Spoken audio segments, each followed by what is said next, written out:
As a reward for successfully completing his investigation, Degtyarev was offered a promotion to colonel and the position of mission coordinator. He declined the opportunity to work at the HQ and submitted a personal request to be sent to the zone as the USS Permanent Observer. The information about the development of psi devices obtained by Degtyarev alerted USS commanders. All the information gathered on X-designated laboratories was removed from military archives and filed as top secret. All personnel working in the zone were ordered to prevent the disclosure of information about the laboratories at any cost. Several experimental samples were made on the basis of technical documents for Item 62.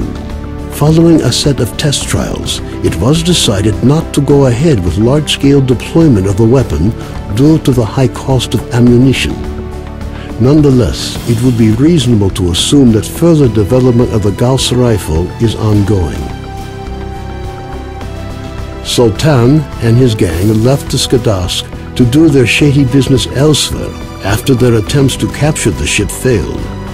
The ensuing feeling of relative safety among stalkers led to a massive increase in the number of artifacts sold to Beard, causing his business to boom, while the formerly quiet Skadovsk bar became as popular as the famous 100 Rods bar, despite being almost in the center of the zone.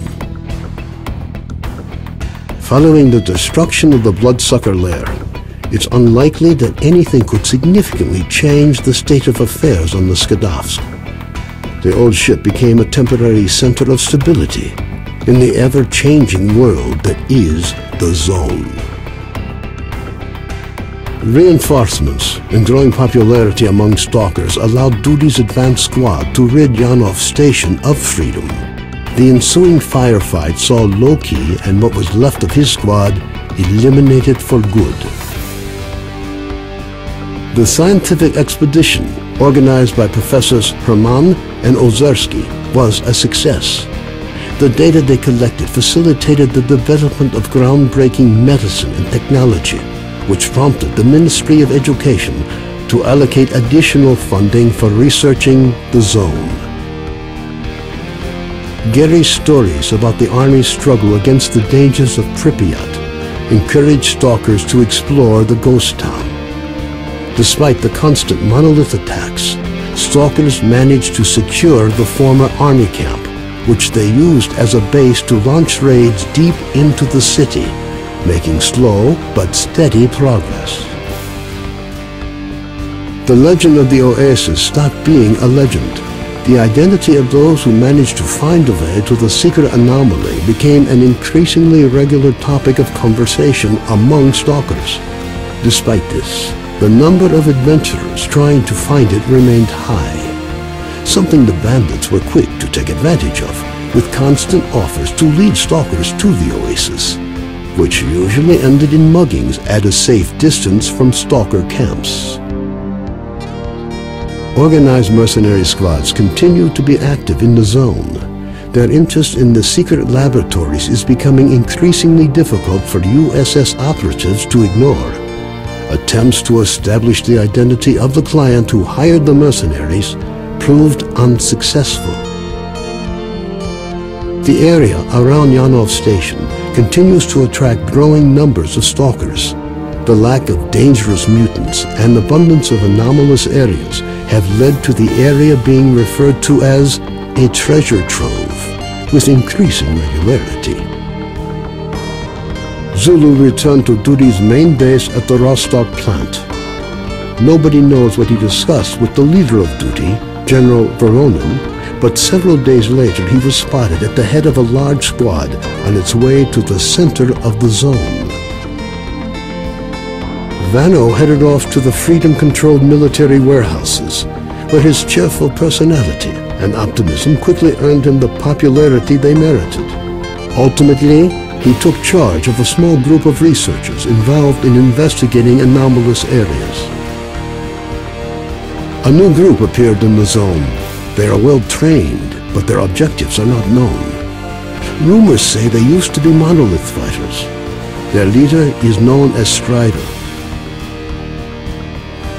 Senior Lieutenant Sokolov continued to take part in flying missions over the zone. During one such recon flight over Limansk, his aircraft was shot down by mercenaries. 2 weeks later, he was picked up by a patrol near the cordon. Within a month of his rescue, Sokolov had left the Air Force, joining a civil airline instead. A group of stalkers was forced to seek shelter on Noah's barge during a particularly powerful emission. When the barge was attacked by a horde of snorks afterwards, stalkers were forced to concede that the barge was as good a defense against mutants as anything they'd seen. Even more astonishing was a litter of pseudo-dog puppies that Noah himself led into battle against the snorks. Having found out about his friend's fates, Cardin gave up dreams of a stalker career.